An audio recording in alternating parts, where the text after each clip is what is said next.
ಇದು ಸುದ್ದಿ ವಿಶ್ಲೇಷಣೆ. ನಾನು ಶಶಿಧರ್. ನಿನ್ನೆ ಮುರುಘಾಶ್ರೀ ಅವರ ಮೇಲಿನ ಲೈಂಗಿಕ ಆರೋಪ, ಲೈಂಗಿಕ ದೌರ್ಜನ್ಯದ ಆರೋಪ ಏನಿತ್ತು ಅದರ ಬಗ್ಗೆ ನಾನು ಮಾತನಾಡಿದ್ದೆ. ಇವತ್ತು ಸಹ ಅದೇ ವಿಷಯದ ಬಗ್ಗೆ ನಾನು ಮಾತನಾಡಬೇಕಾಗಿದೆ. ಯಾಕೆಂತಂದರೆ ಇದರ ಹಿಂದೆ, ಈ ತನಿಖೆಯ ಹಿಂದೆ ಸಂಶಯ ಮೂಡ್ತಾ ಇದೆ. ಈ ಪ್ರಕರಣ ಮುಚ್ಚಿ ಹಾಕುವ ಯತ್ನ ನಡೀತಾ ಇದೆಯಾ? ನಿನ್ನೆ ನಾನು ಹೇಳಿದ್ದೆ, ಗೃಹ ಸಚಿವ ಆರ್ ಜ್ಞಾನೇಂದ್ರ, ಹಾಗೆಯೇ ಹಿರಿಯ ನಾಯಕ ಯಡಿಯೂರಪ್ಪ ಮುರುಘಾಶ್ರೀ ಅವರನ್ನು ತನಿಖೆಗೆ ಒಳಪಡಿಸುವುದಕ್ಕಿಂತ ಮೊದಲು ಅವರು ತಮ್ಮ ತೀರ್ಪನ್ನು ನೀಡಿದರು. ಮುರುಘಾಶ್ರೀ ಅವರು ತುಂಬ ಒಳ್ಳೆಯವರು, ಅವರು ಇದನ್ನೆಲ್ಲ ಮಾಡಲ್ಲ, ಅವರು ಸತ್ಯವಂತರು, ನ್ಯಾಯವಂತರು, ಧರ್ಮವಂತರು, ಅವರು ಹೊರಗಡೆ ಬರ್ತಾರೆ. ಇದೇ ಪ್ರಕರಣದ ಮೇಲೆ ಪ್ರಭಾವ ಬೀರುವ ಹೇಳಿಕೆಗಳಾಗಿವೆ. ಸರ್ಕಾರದಲ್ಲಿ ಇರುವವರೇ ಒಬ್ಬ ಆರೋಪಿ ಅವನು ನಿರಪರಾಧಿ ಅಂತ ಹೇಳುವುದೇ ಕಾನೂನಿಗೆ ವಿರುದ್ಧವಾದದ್ದು. ಅಂದರೆ ಅವರ ಉದ್ದೇಶ ಸ್ಪಷ್ಟ. ಗೃಹ ಸಚಿವರೇ ಹೇಳಿರುವುದರಿಂದ, ಯಡಿಯೂರಪ್ಪನವರೇ ಹೇಳಿರುವುದರಿಂದ ಈ ಪ್ರಕರಣದಲ್ಲಿ ಸ್ವಾಮೀಜಿಗಳು ಆರೋಪ ಮುಕ್ತರಾಗಿ ಹೊರಬರಬೇಕು ಅನ್ನುವುದು ಅವರ ಮನಸ್ಸು. ಅದನ್ನು ಸ್ಪಷ್ಟಪಡಿಸಿದ್ದಾರೆ. ಆ ಮೂಲಕ ತನಿಖಾಧಿಕಾರಿಗಳಿಗೆ, ಪೊಲೀಸ್ ಇಲಾಖೆಗೆ ಅವರು ಒಂದು ಸಂದೇಶವನ್ನು ಕೊಟ್ಟಂತೆ ಆಗಿದೆ. ಅಂದರೆ ಸ್ವಾಮೀಜಿಗಳು ದೋಷಮುಕ್ತರಾಗಿ ಹೊರಬರುವಂತೆ ನೀವು ನೋಡಿಕೊಳ್ಳಿ ಅನ್ನುವಂಥ ರೀತಿಯ ಮೆಸೇಜ್. ಯಾವತ್ತೂ ಕೂಡ ಸರ್ಕಾರದಲ್ಲಿ ಇರುವವರು, ಗೃಹ ಇಲಾಖೆಯ ಸಚಿವರು ತನಿಖೆಗೆ ಮುಂಚೆ ಇಂತಹ ಹೇಳಿಕೆ ನೀಡುವುದೇ ಅದು ಪ್ರಕರಣವನ್ನು ದಾರಿ ತಪ್ಪಿಸುವ ಒಂದು ಯತ್ನ ಅಂತ ಪರಿಗಣಿಸಬೇಕಾಗುತ್ತೆ. ಇಲ್ಲಿ ಅಂತಹ ಯತ್ನ ನಡೆದಿದೆಯೇ? ಈಗ ಈ ಪ್ರಕರಣ ಹೊರಗಡೆ ಬಂದು 2 ದಿನಗಳಾಗಿವೆ. ಇನ್ನೂ ಕೂಡ ಆರೋಪಿತರನ್ನು ಬಂಧಿಸಲಾಗಿಲ್ಲ. ಪೋಕ್ಸೋ ಕಾನೂನಿನ ಪ್ರಕಾರ ಅವರನ್ನು ದೂರನ್ನು ಕೊಟ್ಟ ಮೇಲೆ ಮೊದಲು ಆರೋಪಿತರ ಬಂಧನ ಆಗಬೇಕಾಗಿತ್ತು. ಇದಕ್ಕೆ ಬದಲಾಗಿ ಮೈಸೂರಿನ ನಜರಾಬಾದ್ ಪೊಲೀಸ್ ಸ್ಟೇಷನ್ನಲ್ಲಿ ಈ ಪ್ರಕರಣ ದೂರು ದಾಖಲಾಗುತ್ತೆ. ಇದಾದ ನಂತರ ಪ್ರಕರಣವನ್ನು ಚಿತ್ರದುರ್ಗದ ಗ್ರಾಮಾಂತರ ಪೊಲೀಸ್ ಠಾಣೆಗೆ ಸ್ಥಳಾಂತರಿಸಲಾಗುತ್ತೆ. ಇಲ್ಲಿಂದ ಒಂದೊಂದೇ ಹಂತದಲ್ಲಿ ಸಂಶಯಗಳು ಮೂಡುವಂತೆ ಆಗುತ್ತೆ. ಈ ಪ್ರಕರಣ ಇಲ್ಲಿ ಬಂದ ಮೇಲೆ ಇವತ್ತು ಬೆಳಗ್ಗೆ 5 ಗಂಟೆಯ ಹೊತ್ತಿಗೆ ಸ್ವಾಮೀಜಿ ಮುರುಘಾ ಶರಣರು ಮಠವನ್ನು ಬಿಟ್ಟು ಹೊರಡ್ತಾರೆ. ಅದು ಯಾರಿಗೂ ಗೊತ್ತಿರಲ್ಲ ಎಲ್ಲಿ ಹೋಗ್ತಾ ಇದ್ದಾರೆ ಅವರು. ಆದರೆ ಬಂಕಾಪುರ ಸಮೀಪ ಪೊಲೀಸರು ಅವರನ್ನು ಪತ್ತೆ ಮಾಡಿ ವಾಪಸ್ ಕಳಿಸ್ತಾರೆ. ಹಾಗೆಯೇ ಪೊಲೀಸ್ ಇಲಾಖೆಯ ಅಧಿಕಾರಿಗಳು ಹೋಗಿ ಅವರಿಗೆ ಸೆಕ್ಯೂರಿಟಿಯನ್ನು ಕೊಟ್ಟು ಮತ್ತೆ ಚಿತ್ರದುರ್ಗದ ಮಠಕ್ಕೆ ಕರ್ಕೊಬರ್ತಾರೆ. ಅಷ್ಟೊತ್ತಿಗೆ ಚಿತ್ರದುರ್ಗದ ಬ್ರಾಹ್ಮಣ ಮಠದಲ್ಲಿ ನೂರಾರು ಭಕ್ತರು ಸೇರಿರ್ತಾರೆ. ಅವರು ಸ್ವಾಮೀಜಿಯ ಪರವಾಗಿ ಘೋಷಣೆ ಮಾಡ್ತಾರೆ. ಎಲ್ಲ ಮಾಡಿದ ಮೇಲೆ ಸ್ವಾಮೀಜಿಗಳು ಒಳಗಡೆ ಹೋಗಿ ಮೊದಲ ಮಹಡಿಯ ಬಾಲ್ಕನಿಯಲ್ಲಿ ಬಂದು ನಿಂತು, ಕಾನೂನು ಮತ್ತು ನ್ಯಾಯಾಂಗ ವ್ಯವಸ್ಥೆಯ ಬಗ್ಗೆ ನನಗೆ ತುಂಬ ಗೌರವ ಇದೆ, ಸೊ ಇದು ನ್ಯಾಯಯುತವಾಗಿ ತನಿಖೆ ನಡೆಯುತ್ತೆ, ನಾನು ಈ ಆರೋಪದಿಂದ ಹೊರಗೆ ಬರ್ತೀನಿ ಅಂತ ಹೇಳ್ತಾರೆ. ಈ ನಡುವೆ ಅವರು 2 ದಿನಗಳ ಕಾಲ ಸತತವಾಗಿ ಸಭೆಗಳನ್ನು ಮಾಡ್ತಾರೆ, ಇನ್ನೊಂದು ಮಾಡ್ತಾರೆ, ಮಾಧ್ಯಮದಲ್ಲಿ ಮಾತಾಡ್ತಾರೆ. ಸೊ ಪೋಕ್ಸೋ ಅಂತ ಕಾನೂನಿನ ಅನ್ವಯ ಆರೋಪಿತ ಆಗಿರುವ ವ್ಯಕ್ತಿ ಅವರು ಆರಾಮಾಗಿ ಓಡಾಡ್ಕೊಂಡು ಇರ್ತಾರೆ. ಅವರಿಗೆ ಸರ್ಕಾರದ ಬೆಂಬಲ ಇದೆ ಅನ್ನೋದು ಗೊತ್ತಾಗುತ್ತೆ. ಹಲವು ರಾಜಕೀಯ ಪಕ್ಷಗಳ ನಾಯಕರ ಬೆಂಬಲ ಇದೆ ಅವರಿಗೆ ಅನ್ನೋದು ಗೊತ್ತಾಗುತ್ತೆ. ಅದರ ಜೊತೆಗೆ ಸಂಧಾನದ ಮಾತನ್ನು ಸ್ವಾಮೀಜಿ ಆಡ್ತಾರೆ. ನಾನು ನಿನ್ನೆ ಬಗ್ಗೆ ಹೇಳಿದೆ, ಸಮರಕ್ಕೂ ಸಿದ್ಧ, ಸಂಧಾನಕ್ಕೂ ಸಿದ್ಧ ಅಂತ. ಅಂದರೆ ಇಂಡೈರೆಕ್ಟ್ಲಿ ಸಂಧಾನ ಮತ್ತು ಯಾರು ಈ ಬಗ್ಗೆ ಆರೋಪ ಮಾಡಿದ್ದಾರೆ ಅವರ ಮೇಲೆ ಒತ್ತಡ ಹೇರುವ ಪ್ರಕ್ರಿಯೆಗಳು ಪ್ರಾರಂಭ ಆಗ್ತವೆ. ಅದು ಸರ್ಕಾರಿ ಮಟ್ಟದಲ್ಲಿ, ಉಳಿದೆಲ್ಲ ಮಟ್ಟದಲ್ಲಿ. ಸೊ ಪೋಕ್ಸೋ ಕಾನೂನಿನ ಮೂಲ ಉದ್ದೇಶ ಏನಿದೆ, ಆ ಉದ್ದೇಶವನ್ನು ಚಿತ್ರದುರ್ಗದ ಪೊಲೀಸರು ಸಂಪೂರ್ಣವಾಗಿ ಆ ಉದ್ದೇಶವನ್ನು ವಿಫಲವಾಗುವಂತೆ ಮಾಡಿದ್ದಾರೆ ಅನ್ನುವ ಅನುಮಾನ ಬರುತ್ತೆ. ಯಾಕೆಂದರೆ ಫೋಕ್ಸೋ ಕಾನೂನಿನ ಪ್ರಕಾರ ಯಾರು ಆರೋಪಿತರಿದ್ದಾರೆ ಅವರು ಬಂಧಿಸಬೇಕು, ತಕ್ಷಣ ಬಂಧನ ಮಾಡಬೇಕು. ಇಲ್ಲಿ 2 ದಿನ ಆದರೂ ಬಂಧನ ಆಗಲ್ಲ. ಸೆಕೆಂಡ್, ಯಾರು ಈ ದೂರನ್ನು ಕೊಟ್ಟಿದ್ದಾರೆ ಆ ಮಕ್ಕಳ ರಕ್ಷಣೆಯನ್ನು ಮಾಡಬೇಕಾದ ಹೊಣೆಗಾರಿಕೆ ಇದೆ. ಇಲ್ಲಿ ಇವೆರಡೂ ಆಗಿಲ್ಲ. ಇದೇ ಸಂಶಯಕ್ಕೆ ಮೂಲ ಕಾರಣ. ಅವರನ್ನು ಕರ್ಕೊಬರ್ತಾರೆ, ಮಾಜರ್ ಮಾಡೋದಕ್ಕೆ ಇನ್ನೊಂದು ಕರ್ಕೊಬರ್ತಾರೆ. ಚಿತ್ರದುರ್ಗಕ್ಕೆ ಬಂದ ಮೇಲೆ ಇಂಥ ಸಂದರ್ಭದಲ್ಲಿ ಯಾರು ಈ ದೂರನ್ನು ಕೊಟ್ಟಿದ್ದಾರೆ ಅವರ ನಂಬಿಕೆಗೆ ಅರ್ಹರಾದವರು, ಅವರೇ ಸೂಚಿಸಿದವರೊಬ್ಬರು ಅವ್ರ ಜೊತೆಗೆ ಇರಬೇಕು. ಇಲ್ಲಿ ಅದಕ್ಕೂ ಅವಕಾಶ ಕೊಡಲ್ಲ.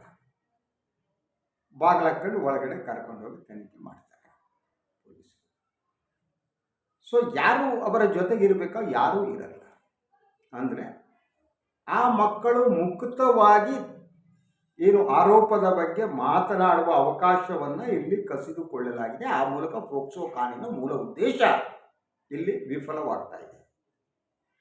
ಮಕ್ಕಳು ಮಾತನಾಡುವ ವಾತಾವರಣವನ್ನು ಸೃಷ್ಟಿಸುವುದಕ್ಕೆ ಬದಲಾಗಿ ಅವರಲ್ಲಿ ಭಯವನ್ನು ಹುಟ್ಟಿಸುವ ವಾತಾವರಣವನ್ನು ಸೃಷ್ಟಿಸಲಾಗ್ತಿದೆ.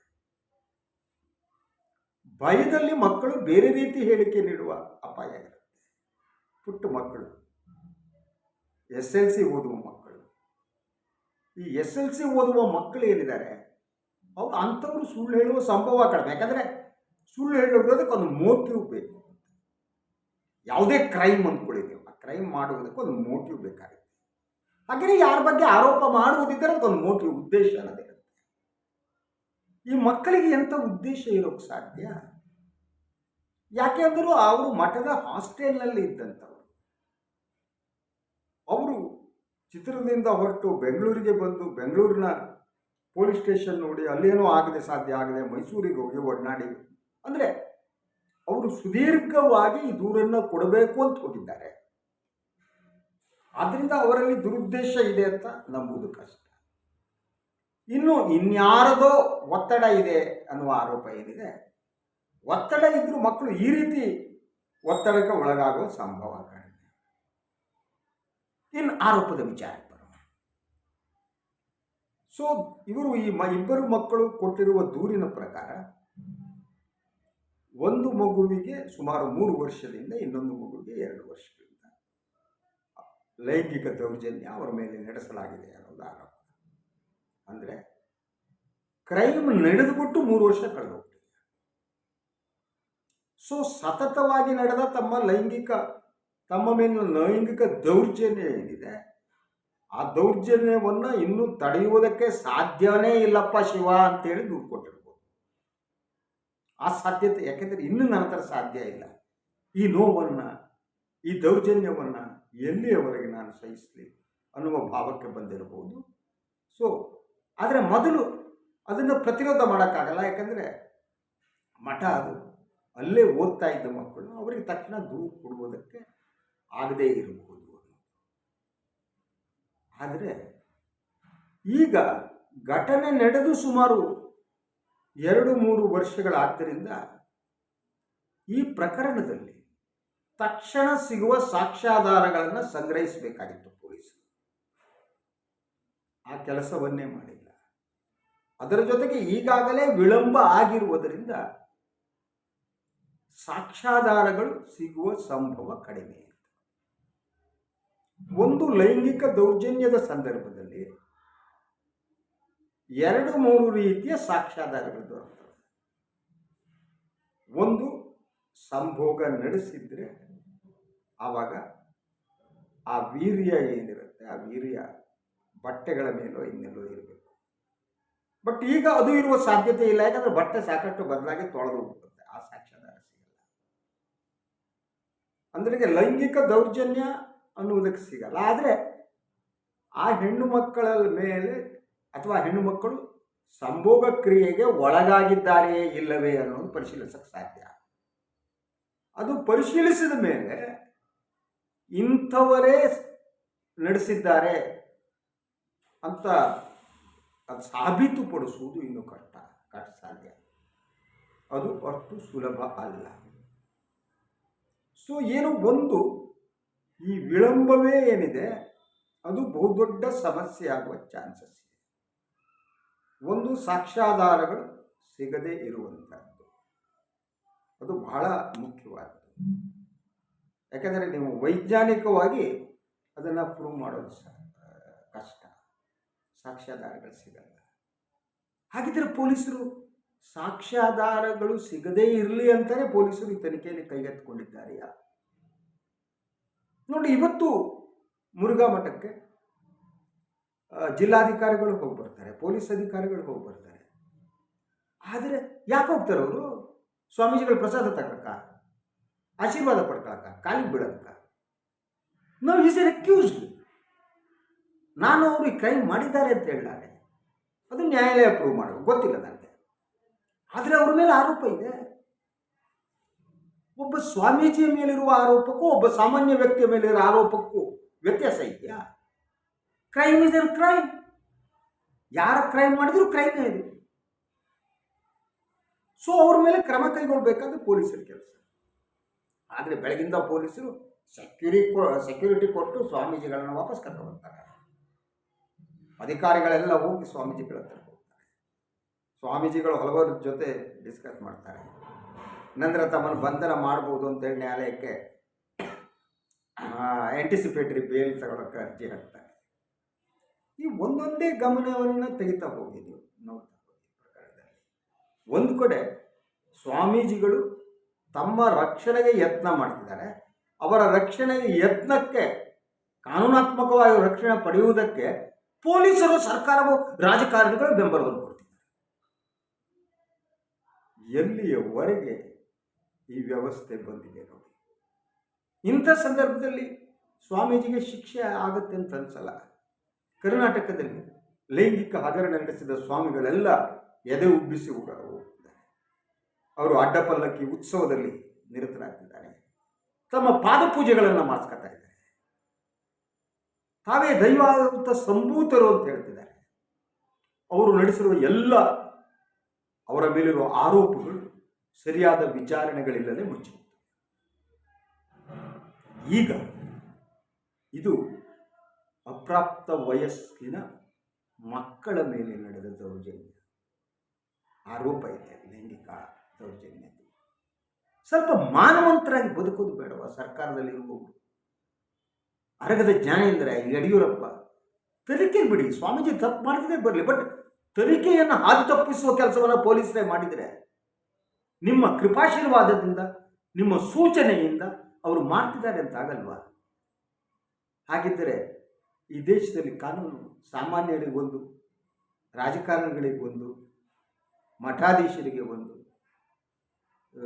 ಪೋಖ್ರಿಗಳಿಗೆ ಒಂದು, ಕಾಲ್ಟರಿಗೆ ಒಂದು, ಏನು ಪ್ರತ್ಯೇಕ ಕಾನೂನು ಇದೆಯಲ್ರಿ ಈ ದೇಶದಲ್ಲಿ? ಕಾನೂನಿನ ಎಲ್ಲರೂ ಒಂದಲ್ವ? ಸೊ ಹೀಗೆ ಹೊರಗೆ ಬಂದ ತಕ್ಷಣ ಇನ್ನು ಉಳಿದ ಯಾವ ಸ್ವಾಮಿಗೆ ಇಂಥ ಲೈಂಗಿಕ ಇದನ್ನು ನಡೆಸೋದಕ್ಕೆ ಒಂದ್ಸಲ ಪ್ರೋತ್ಸಾಹ ಸಿಗುತ್ತೆ. ಏನೂ ಆಗಲ್ಲ ಬಿಡ್ರಿ, ಈಗಾಗಲೇ 2-3 ಸ್ವಾಮಿಗಳು ಇಂಥದ್ದು ಮಾಡಿ ಆರಾಮಾಗಿದ್ದಾರೆ, ನಾವು ಮಾಡ್ಬೋದು ಅಂದ್ಕೊಂಡು ಸ್ವಾಮೀಜಿಗಳು ಅಂದ್ಕೋಬೋದು. ಅಂದರೆ ಕಾನೂನಿನ ಭಯ ಅನ್ನೋದಿದೆಯಲ್ಲ, ಅದು ಇಂತಹ ಕೃತ್ಯ ಮಾಡುವವರಿಗೆ ಹೊರಟೋಗುತ್ತೆ. ಅದು ಏನಾರ್ಕಿ. ಇದರ ಸಂಪೂರ್ಣವಾದ ಹೊಣೆಗಾರಿಕೆ ಸರ್ಕಾರದ್ದೇ ಆಗುತ್ತೆ. ಸರ್ಕಾರಕ್ಕೆ ಮಾನ ಅನ್ನೋದಿದ್ದರೆ, ಮರ್ಯಾದೆ ಅನ್ನೋದಿದ್ದರೆ ಈ ಪ್ರಕರಣದ ತನಿಖೆ ಕಾನೂನಿನ ಪ್ರಕಾರ ನಡೆಯುವಂತೆ ನೋಡಿಕೊಳ್ಳಿ. ಇದುವರೆಗೆ ಕಾನೂನಿನ ಪ್ರಕಾರ ನಡೀತಾ ಇಲ್ಲ. ಪ್ರಕರಣವನ್ನು ಮುಚ್ಚಿ ಹಾಕುವ ಯತ್ನವೇ ನನಗೆ ಕಾಣ್ತಿದೆ. ಇದು ದುಃಖಕರವಾದದ್ದು. ಸ್ವಾಮೀಜಿಯವರು ಈ ಪ್ರಕರಣದಲ್ಲಿ ಕೃತ್ಯ ಎಸಗದಿದ್ದರೆ ಅವರು ಬರಲಿ ಅವ್ರದ್ರಿಂದ. ಆದರೆ ಅವರು ಈ ಪ್ರಕರಣದಿಂದ ಹೊರಗೆ ಬರಲಿ ಅನ್ನುವ ಉದ್ದೇಶದಿಂದಲೇ ಅವರ ಕೃತ್ಯ ಅಥವಾ ಯಾರೋ ನಡೆಸಿದ ಈ ಕೃತ್ಯ ಇದೆಯಲ್ಲ, ಕೃತ್ಯ ಹಿನ್ನೆಲೆಗೆ ಸರಿದು ಅವರನ್ನೇ ಹೊರತರುವ ಒಂದು ಯತ್ನಕ್ಕೆ ಸರ್ಕಾರ, ಪೊಲೀಸರು ಎಲ್ಲರೂ ಒಂದಾದರೆ ಈ ದೇಶ ಉಳಿಯಲ್ಲ. ಈ ದೇಶ ನಾಶ ಆಗಿ ಹೋಗುತ್ತೆ. ಈ ದೇಶವನ್ನು ಉಳಿಸಬೇಕಾಗಿದೆ. ಕಾನೂನು ಸುವ್ಯವಸ್ಥೆ ಉಳಿಬೇಕಾಗಿದೆ. ಆದರೆ ಇವತ್ತಾಗಿರುವುದು ಬೇಲಿಯೇ ಎದ್ದು ಹೊಲ ಮೇಯ್ತಾ ಇದೆ.